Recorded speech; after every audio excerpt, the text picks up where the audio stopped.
everybody, welcome back to Goblin Talk. I'm James Baxter. I'm here with my friends Alden Eberhard. Hey. And Joe Gabo. Hello. I thought you said we were here with our friends. Is Yes, Joe here? that's- Is Joe there? Oh, Joe's I our see him. friend. I see Yes, him. I Alden. see him there. No. Hey. Oh, Keep I your see. friends close, but your enemies close. Ah, okay. That's what it is. I Got count it. Joe as Got one it. of my friends, Alden. Okay. My very All right. closest friends. Well, Alden is my nemesis. I will defeat him someday. Yes. Perhaps you will. Plan to live forever. So far, so good. We're going to continue our, it's October. And I love October. I think I have the reverse of seasonal affective disorder, you know, where fall comes on and people get depressed. I have the opposite, where summer makes me sad. Because he's indoors. And then when fall comes, the leaves start to change, fall from the trees. You're allowed outside of your house. Got There's it. a Yeah. chill in the air. The sun isn't quite as intense as it was. I get happy, right? Yeah, you know. And Halloween is my favorite holiday. Yeah. I'm assuming a lot of people who play D&D, it's their favorite holiday, right? Because I was looking through the monster manual earlier today, and there are a shitload of scary monsters in D&D 5e, and I'm assuming in Pathfinder too. I'm like, let me in on some of those. Yeah, we'll let you out with you. So today we're going to talk about scary monsters that you can use in your Halloween one-shot or whenever. Because for me, Joe, Halloween is year-round. It's year-round. What? It's always Look. Halloween in my heart. Oh, okay. But you know what? You know what's super scary? 2020.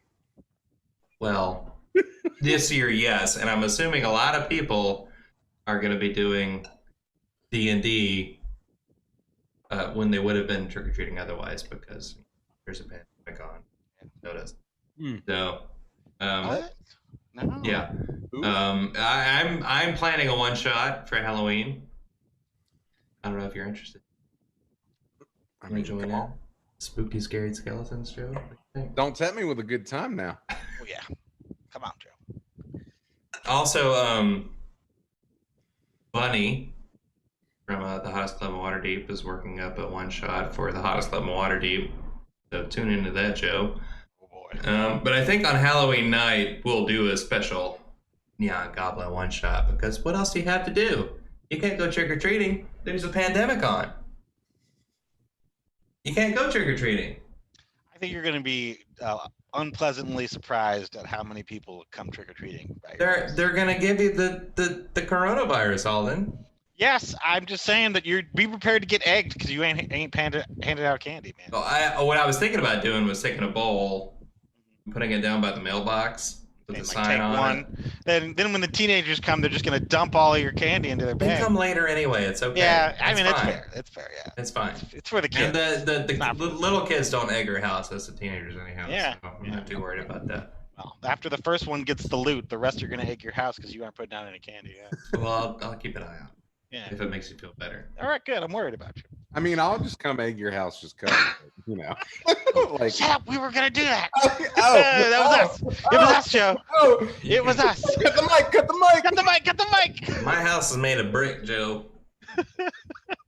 You're messing up the paint on my house. Okay. There isn't any. So we thought we would talk about some scary monsters that you could have in your games, or if you're doing a Halloween one shot or whatever. And I went through the entire monster manual earlier today, the whole fucking thing. Oh man. And not just the monster manual. I got on D&D Beyond. No, Oh, yeah. sponsor is. Sponsor. And I looked through everything that is in a published book, right? Mhm. And I came up with a list. Now, I left out things like, skeletons, Pretty scary, man. ghasts, and ghouls, and things Ghouls that are are scary, obviously man. Halloween. Ghouls They are are scary scary. because their CR is wrong. Is all I have to say about that. Yes. And I left out Flesh Golem because That's a that's whole literally the Frankenstein's monster. Night hags and things like spiders, stuff like You left out that. night Stuff that's hags, obviously Halloween. I picked out some things that are scary but not obviously so. Like either the CR is just totally off, or it's spooky in a way that doesn't say Halloween at first, but when your characters encounter it, shake it in their boots. Okay. In their boots. I'm already shaking in mine. So before I do that, though, do you guys have any Pathfinder monsters to share with me? Well, Pathfinder specifically, the Tendriculus probably. If you're talking about CR wise, Andriculus. yeah, it's like a tree, but it can swallow you whole and paralyze you. All those crazy fun status effects that Pathfinder is known to love, and it's super hard to hit. It's a real crunchy monster. So It's called a Tendriculus. yeah, because of its tendrils, and it's completely ridiculous. Obviously, I'm glad I got you right when you were drinking. That doesn't seem like that big a deal, Alden. I don't. All right, well, Google it and look it up, man. I mean, If you're 5e brain, the numbers are going to look absurd, but just understand Pathfinder characters are more powerful math-wise. Huh. And then if you Yeah. want to start talking like epic level ridiculousness, the most terrifying thing I ever fought was an atropal. spell that for us. Atropal is a ATROPAL. ATR what now? ATROPAL. One more time. ATROPAL. And what's so scary about that? So It doesn't sound scary. I mean, look it up. Do you see what it is now? No, I don't. I didn't look it up. Okay, well, all right, well, okay, Yeah, then allow. Just letting you know. First of all, it's super topical. It's essentially an aborted god fetus. Yep. So it's Yeah. floating It's around, terrifying. undead god fetus, little baby, Uh-huh. little umbilical cords. It's got a huge aura of undeath. Okay. And it was just really, really, really nasty creature to fight. And generally, they're epic level challenges. You know. Epic level. Yeah, you know, Yeah. if you're fighting that way, you don't have to fight a god, but you do have to fight this thing. Hmm. Epic level. Okay. So, does it like float in the air and? It can float, cast spells, it attacks and does things called negative levels. Do you know what negative levels are? I know you don't do that anymore in your edition, but it was really bad. It was really bad. No, don't get me wrong, and I get it. It's super complicated. It slows things down. It's like, all right, well, you have 6 negative levels, so calculate that out. And you're over there doing math instead of having fun. So I get why we got rid of that. It's wonderful. It streamlines everything and makes it more fun. But an atropal was a terrifying thing back in the day for those of us that could do math quickly. Terrifying because it would make you do math. Yeah, right there. Already pretty scary. I mean, just leveling up in Pathfinder is pretty scary. Horrifying, yeah. So What? now de-level your character What? mid-combat. Your round's coming up. What? Is that making No you thanks. pucker? It should I mean, be. I mean, everyone should have online character builders these days. You know, like that just makes it easy. Okay, but Like, forget you don't have to do that. Joe, Like even D&D. listen, that was listen, so bougie. Oh, listen. That's how dare D&D you. Beyond is awesome. Yes. yeah, Okay. yeah, and so is It's got a great interface. so is Hero Lab.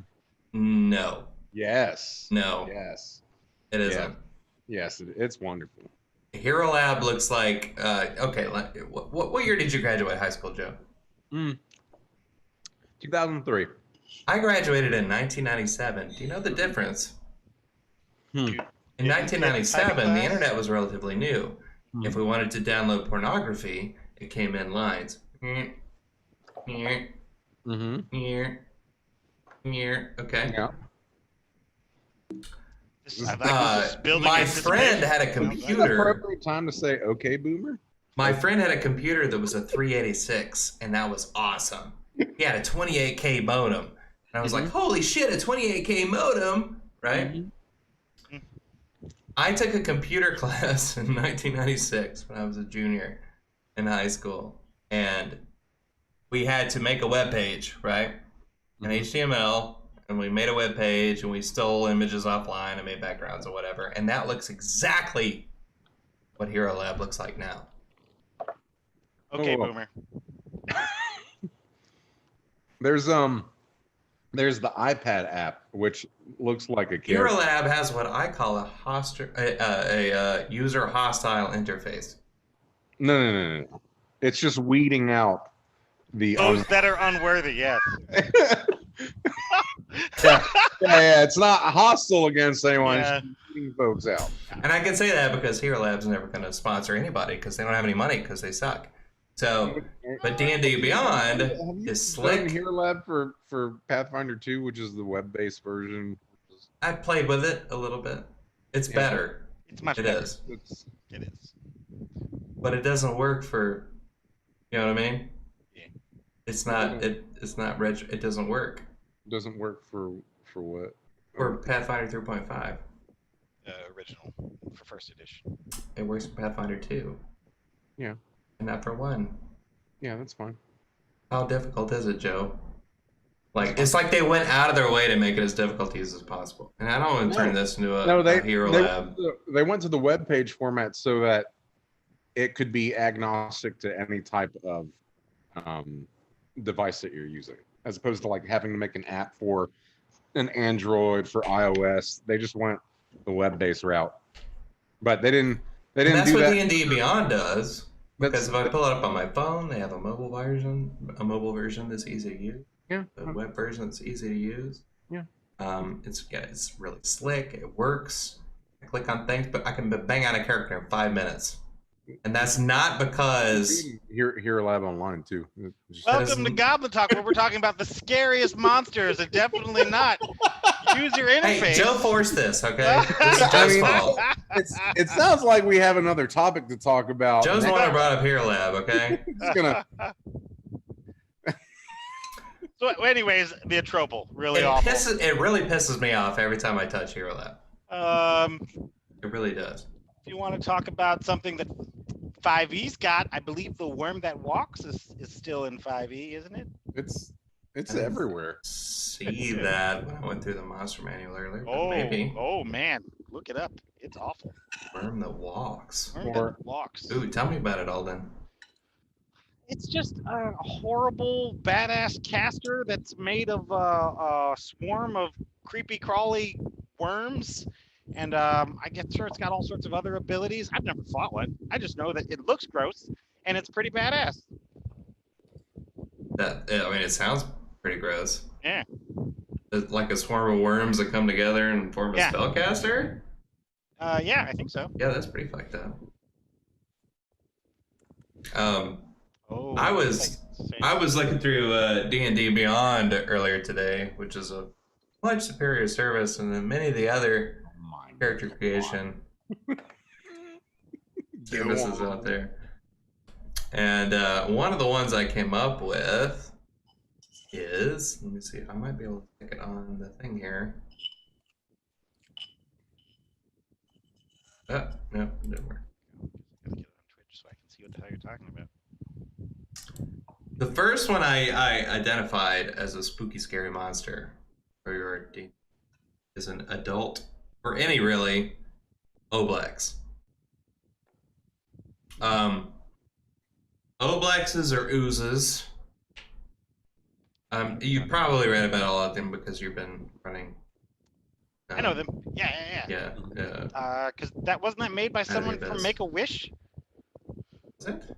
Yeah, I believe it's Nolan Whale from the Make-A-Wish program. Yep. Like Really? this kid, like I'm glad he's never met Joe. I feel like horrible things would come from a meeting between him and Joe. This guy created that. He's like, this is my wish. Meanwhile, Joe would come in and be like, let's make it a little better. And you'd be like, ah!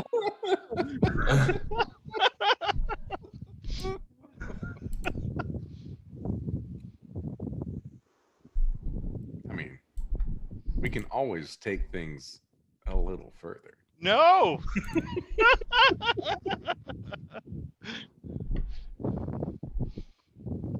Okay, so I've got it up here on the overlay of the Oblex,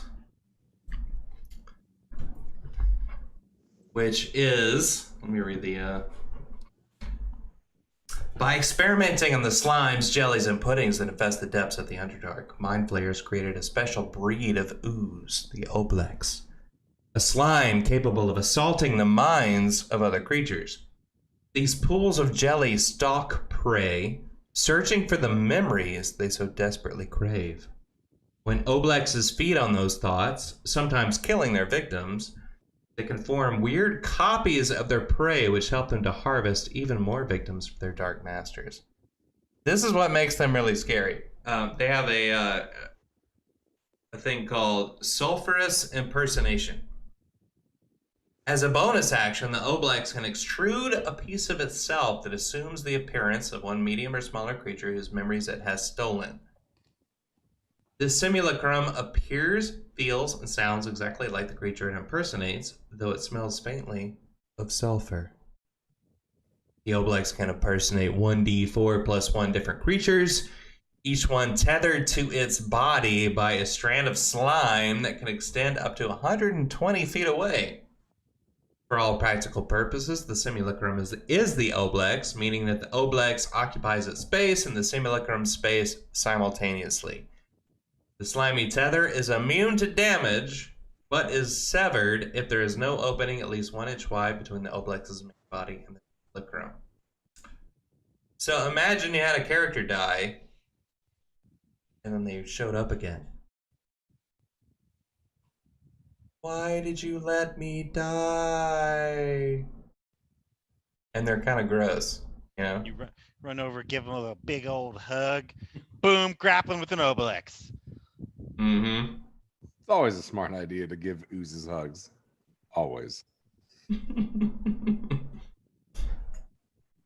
So I think there's a lot of opportunities for horror there. When you start to recreate characters or dead characters or the character's parents or something like that, there's a lot of opportunity there, I think. Yeah. The next one I came up with,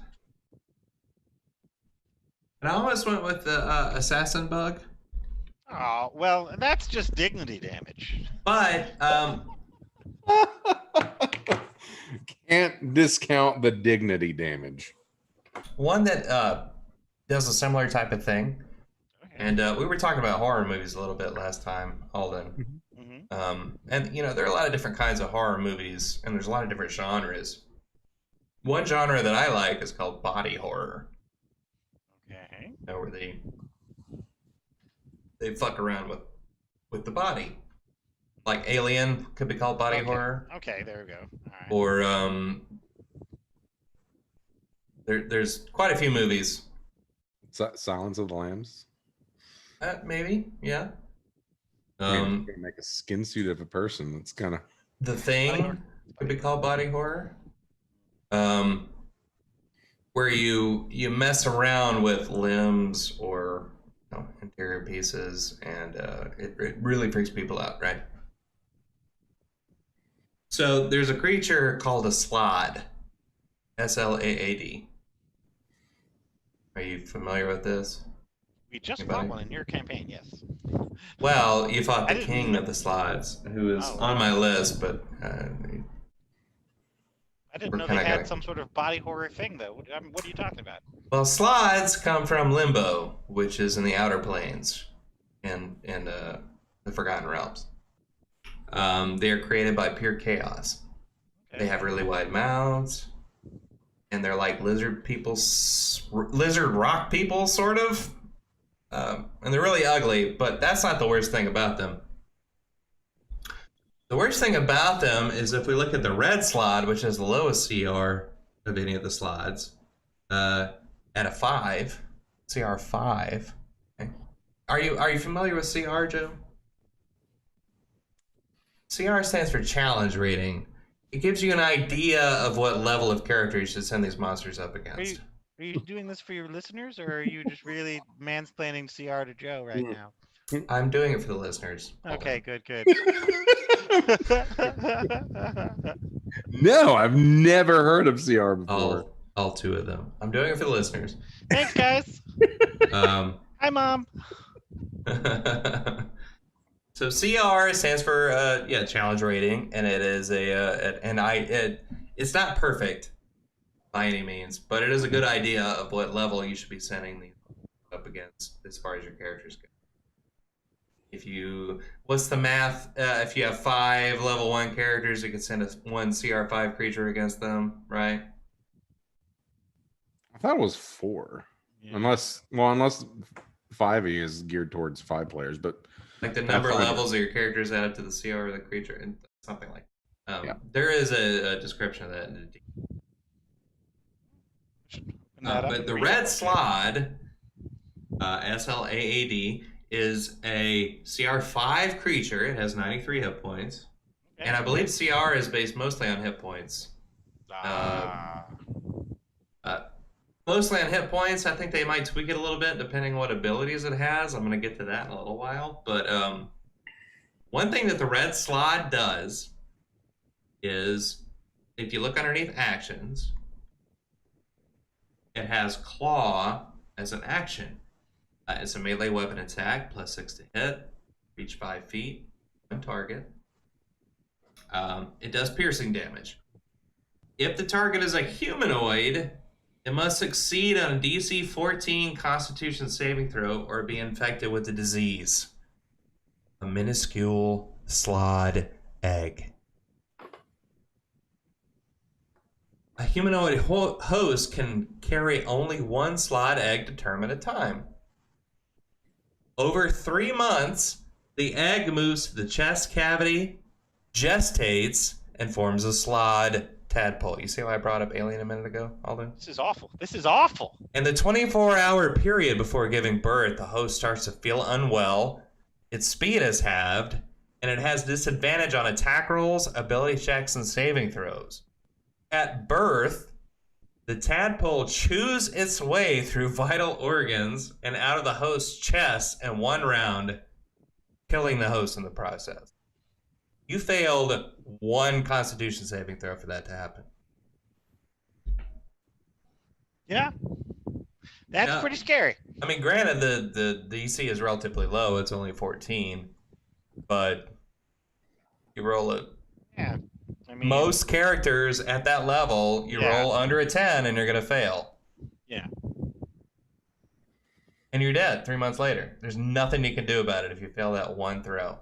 3 months. That's Rules plenty is of written. time to gain enough levels to get that cure disease, right? You don't know what's happening to you, though. If you knew it was happening, then you would just cure it, right? It does say if the disease is cured before the tadpole's emergence, the unborn slot is disintegrated. You've got 24-hour period of feeling crappy to go get yourself cured. And if I was DMing, if you did some kind of check, you were at a doctor or something, and you realized that that's what was happening to you, I would have a lesser restoration or something like that, fix it. But still, 1 saving throw, every time it claws you, every round it can do that to you. It's amazing. Even if you pass it 1 round, the next round comes along, if you haven't killed it yet, and it has 93 hit points, if you haven't killed it yet, it can do it again. This is great. Definitely know what I'm bringing to my campaign next. Now, most slots can do that, and the red one is the easiest. It's the lowest level. You know, it goes all the way up to Death Slod.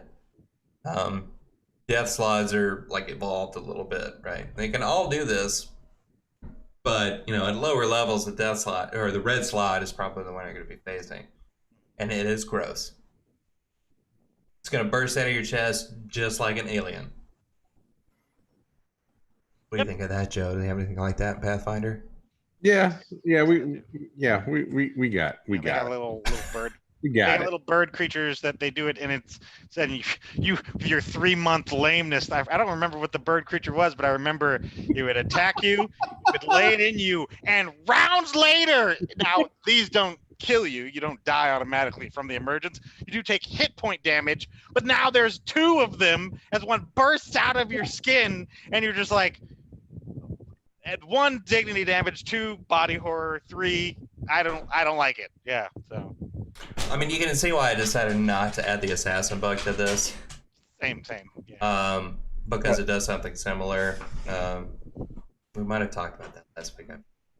Does it But kill you when it gets to the center? Is it I- burrowing to your heart? What does it do? I don't remember. Yeah, I don't think it kills you. Yeah. Well, But the assassin bug does something similar. Yeah. No. Ovoposits you. sounds gross. I have a monster Oh, do that you? that is horrifying, and I fought one. I don't know if 5e has gotten around to making one, but a Wendigo. Oh yeah. No, they haven't gotten around to Terrible. it. Oh, they need to. Oh maybe my in, god. maybe in Tasha's. Oh, it's I don't know. We'll see. It's horrifying. The thing that gets me the most, and it's based off of folklore from Algonquin tribes here in the. Yeah. Yep. I read all about Wendigos just recently because Travis keeps talking about doing a cryptid podcast. So Um, in Pathfinder, mhm. they have Wendigo psychosis, which you have to fail consecutive saves in Okay. both 1 and 2. After failing those saves, the individual goes and seeks out a person of their ancestry. So, like, if you're human, you go seek out another human, and you go kill and devour it. Okay. And then after completing the act, the afflicted individual takes off at a run, and in 1d4 rounds sprints up into the sky at such speed that his feet burn away into jagged stumps. The transformation into a Wendigo takes 2d6 minutes as the victim wind walks across the sky. Once the transformation is complete, the victim is effectively dead. You have to cast True Resurrection, Miracle, or Wish to restore the victim. But even in doing so, the Wendigo that was created by that still survives, even if you manage to raise your. That's cool. And it's horrifying to look at. It's I like that a lot.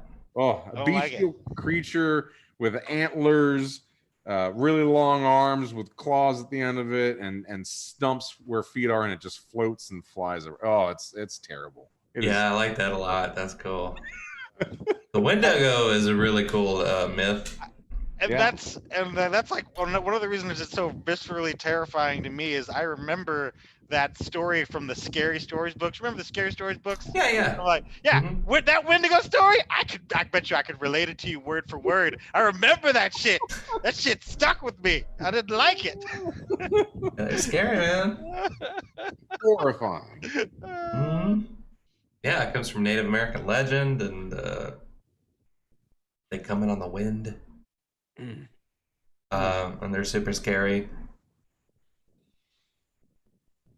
Mm-mm-mm. Yeah, no thanks. Travis's first cryptid podcast is going to be about the Wendigo. He ran one in an epic level game for us. Oh, did This he? was Pathfinder. Mm-hmm. But he let us all be epic. So it was, while it was pretty scary at the end of the day, you know, when you've got Nobody like died. five epic level people standing around, we're like, oh my gosh, oh, hit points. It's got hit points. We're good. Yeah. Take it down. Take it down. You know, as far as advice on running your own Halloween one-shot, if it's a one-shot, I suggest killing all your players on Halloween. That's what I did last year Did you on know? Halloween. I did. We got to the end and it was just a horrible Coke factory. Yeah, and everybody died. Sorry, I don't know if we can say that. Everybody died.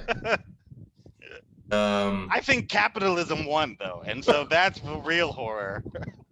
It was a capitalist tale. That's what it was. What we did was, everybody was a halfling,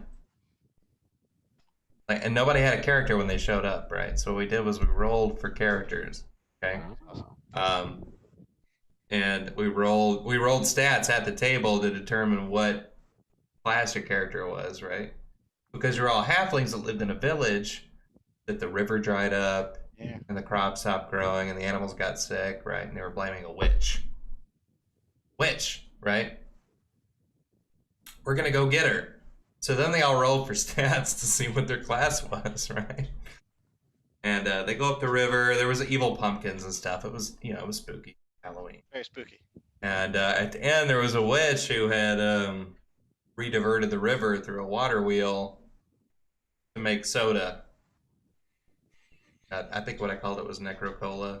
Necrocola, yeah. Necrocola. And we were like, well, I mean, yeah, as long as you like start paying us some money for using our water, and then she killed us. So, We were like, yep, capitalism. Well, the way they approached it had a lot to do with it because they were just like, we're halfling swarm. We're just gonna. They didn't even think about going in and talking to her. We They had just a stormed the conversation. place. We had a nice long conversation. You had a conversation after you stormed the place, and she took a second to say, "Hey, for you, what are you doing here?" And then she cast Circle of Death, and everybody died, except Travis somehow. I don't know how that happened. You live to tell the tale of the evils of capitalism. A necessary sacrifice for the greater good. No, it was a fun game. I thought I had like special painted minis and stuff. That was in the before time. So the poor halflings were the ones to suffer. Yeah, So that you could drink your delicious Necro-Cola. that's right. Joe. That's right. Sounds delish. Anyway, next monster. Gibbering Mouther. Is that on your list? No, my next one is Intellect Devourer. That one's lame. And I know everybody thinks of this one first when they think of gross stuff in D&D because it's a relatively low-level creature. I don't know if a lot of people realize just how deadly it is, though. Is it? Look it up. Now, Alden, you might think, oh, it's not so bad. We killed a few of them in the Hottest Club in Waterdeep, did. right? But the thing is, it has an ability called Devour Intellect. Mm-hmm. You don't have to worry about that in the Hottest Club in Waterdeep. Well, that's the thing. We're all immune. The Intellect Devourer targets one creature it can see within 10 feet of it that has a brain. The target must succeed on a DC 12, only a 12, but still, at lower levels. That's hard. Intelligence saving throw against this magic can take 11 psychic damage. On a failure, roll 3d6 if the total equals or exceeds the target's intelligence score, and your score is reduced to 0. And you're just stunned until you get your intelligence back? I think it's a long rest, yes. The killer, though, is the Body Thief ability that it has. It initiates an intelligence contest with an incapacitated humanoid. That's the thing. If you get knocked out and there's an intelligence devourer in the room, you're as good as dead. If it wins the contest, which is just a D20 roll, Yeah. Plus the it's Intellect intelligence. Devourer magically consumes the target's brain, and you're dead. That's it. You're dead. There's no resurrection. There's no revivify. There's no nothing. You're just dead. This is a CR2 creature. I don't see any problem with this. Well, neither do I. And in fact, I don't think like Intellect Devourer is horrifying. I think they look kind of cute. Yeah. They're super kawaii. Yeah. Well, they are gross. It is a brain with legs, That's with fine. like nail with claws on Like its little legs and four-legged skitters bunny. around the room. They're disgusting. like, First of all, It's just like if a little sponge from the sea like had legs and went on land, like it'd be great. yeah. Yeah. There's a reason my mind players have them as pets. They're super kawaii. Yes. So if you're fighting a mind flayer, for example, and they have bandits or whatever helping them, and one of your characters gets knocked out, if there is an intellect devourer in the room, they're as good as dead. That's all there is to it. Yeah. Like dead. There's no bringing them back from that. So that's why I think they're super spooky and they're gross. So there you go. I like them. Yeah. Mm-hmm. I mean, but if we're playing Pathfinder, anything is deadly at my table. So we just you don't have to rely on one ability from a creature. My creatures are all deadly. Sure. What's Skeptical. dancing thing that with the skull and the snake's body, Joe? Oh, the Necrophidius. Necrophidius. Now the problem Oh. with that is this is a Pathfinder monster. Sorry, everybody. Is you need two of them. One to do the dance that was it stuns everybody, and the other one Yeah. to actually do hit point damage. Because if you have one alone, like you did, Joe, because you're actually fair no matter what crap you like to spew out of your mouth. You did the dance and we're all stunned. Okay, that's fine. Or maybe it was fascinated, and fascinated ends upon a threatened ability. So then it's like, okay, cool. We don't get to do anything for our round. But then as soon as he starts fighting again, the fight's back on. It's okay. It's fair. But if you throw two of them at a party, one of them just keeps fascinating, the other one's biting, and then you're just like, well, this is why is this isn't even fun. And I've seen adventure paths where they throw two of them at you, and it's just like, you're a Oh, dick. that's wonderful. Yeah, you're a dick. They bite you and they cause paralysis. Yeah, And then they can go to Yeah. coup de grace. coup de grace town, baby. That's what the Intellect it's a great Devourer town. does. It's just basically a coup de grace. I mean, Yeah. Yep. At low levels. Mm-hmm. It's a CR2, so that's ridiculous. Mhm. But I guess they had to have something. Hey, Morgan's in the chat. Everybody say hi, Morgan. Hey, Morgan. Hello.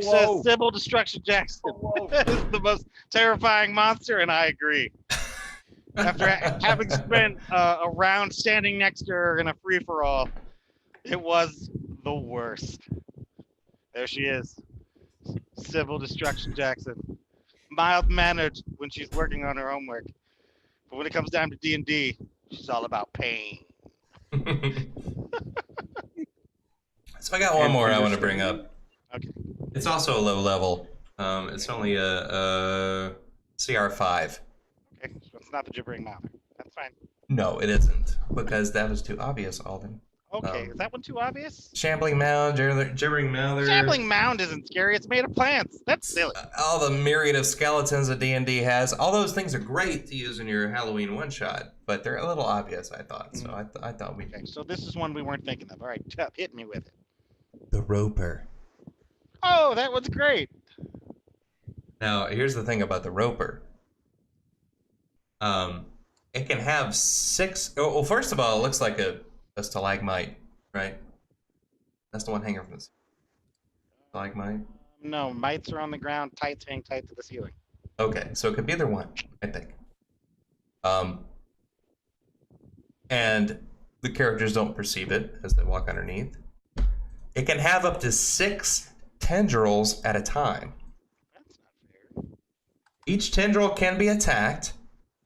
Okay. Destroying a tendril deals no damage to the Roper, which can extrude a replacement tendril on its next turn. So it can have 6 tendrils out.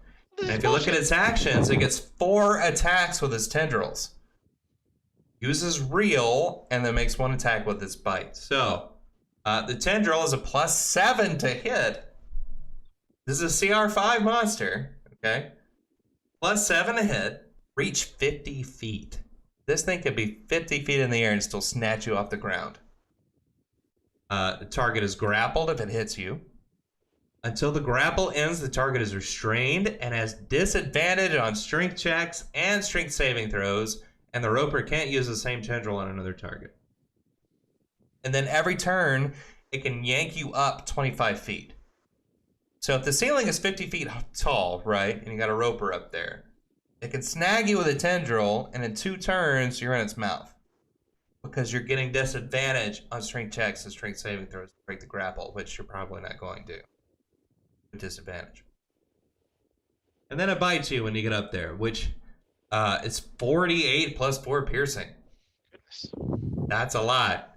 Yeah.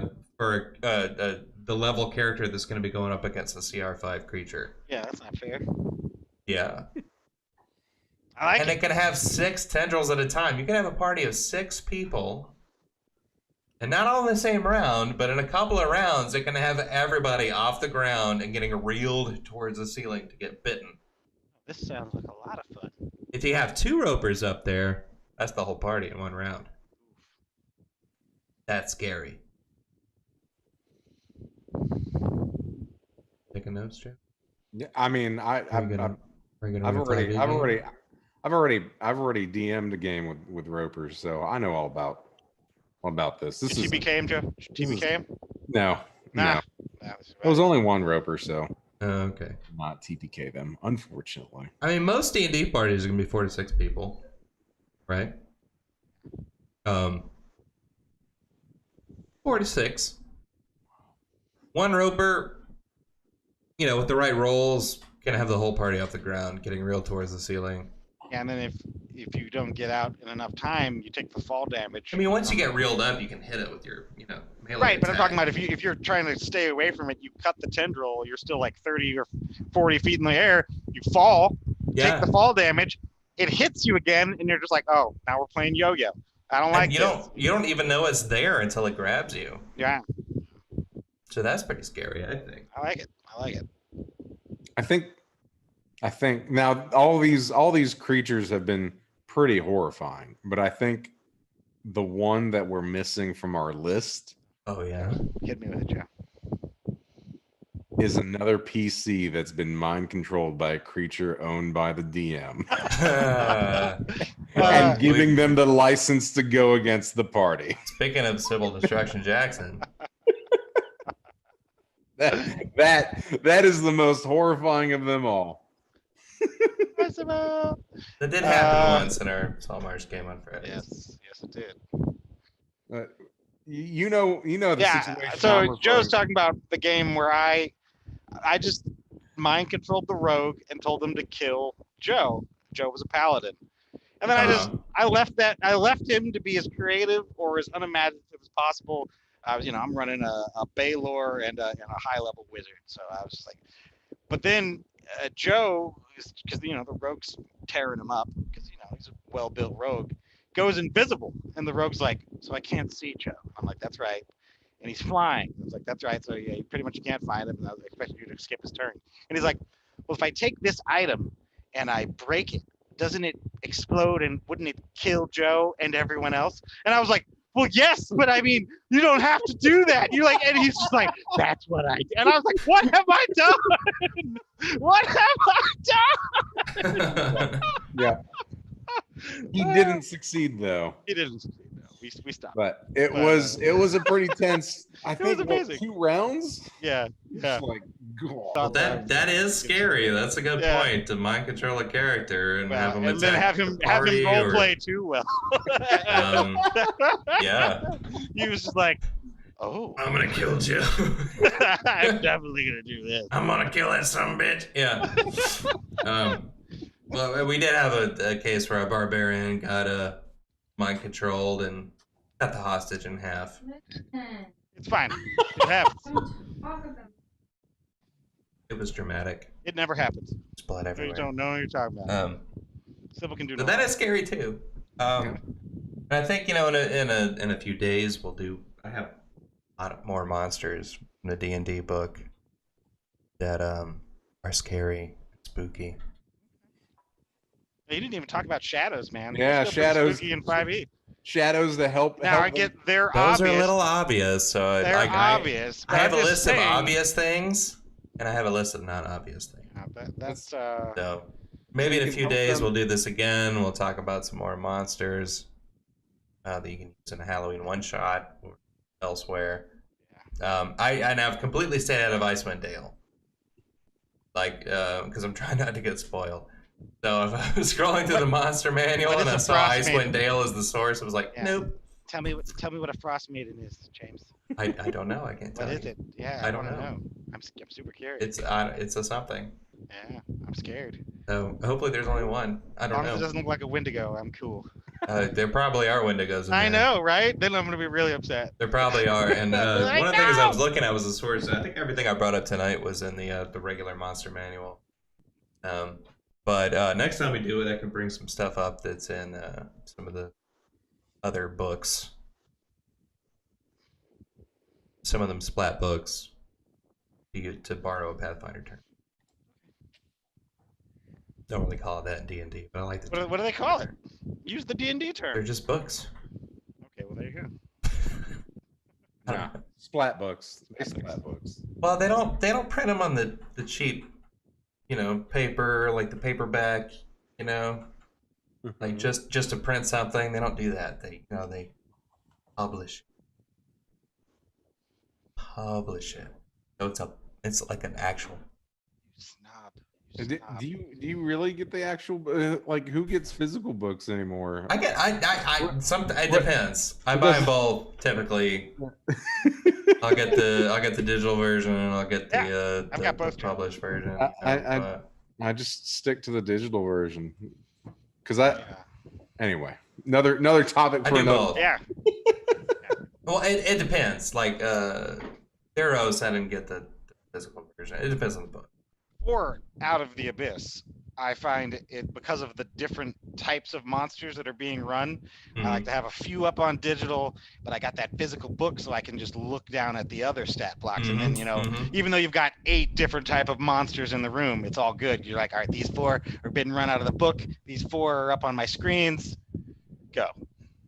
Just get more screens. More screens. You're so bougie, Joe. Just You're get more so screens. bougie. I mean, I got 2. I wish I had 3. If Yeah, I get I 3, bet, I'll yeah. probably wish I had 4. You can Yeah. never go back. And then at that point, you're just getting everything electronic. Or get those ultra wide screens that they have now, and just get like 2 of them, stack them on I top. kind of have those, but not ultra. I don't know. If I get a 3rd one, I'm afraid I'm gonna go 4, and then I'm gonna have like a house with like 1,000 screens in it. I'm just gonna wander I around. don't see there's nothing wrong with It's gonna be this. There's your horror story right there. Yeah, right there. Black Mirror. All right. Well, you guys have a good night. Thank you very much for joining us. If you're going to run a Halloween one shot, let us know. You have some monster that we can mention. Put it in the description underneath. Feel free to comment, James will tell you it's too obvious. like, and subscribe, and all that. And there are a whole bunch of skeletons, which are all awesome, that you can put in your Halloween one shots. But I can see those in the book, so don't worry about skeletons. There's shark skeletons and ogre skeletons. Every kind of skeleton you can think of is statted out in the monster manual. So I want a T-Rex skeleton. yeah, that's why we didn't talk about those. We're going to talk about stuff that wasn't obvious, Alden. I don't know what your problem is. So You bring Mouther isn't obvious. if you think we missed something, put it in the comments. Like, subscribe, and all that kind of stuff. And we'll see you in a few days when we do this again. We'll talk about some more because it's Halloween spooky season. Say goodbye, Joe. Goodbye. Bye, Joe. Good night. Say it's spookier. Goodbye. And That's perfect. I got chills down my I spine. like it. You said that. Nope. But Chills. Chills, Joe.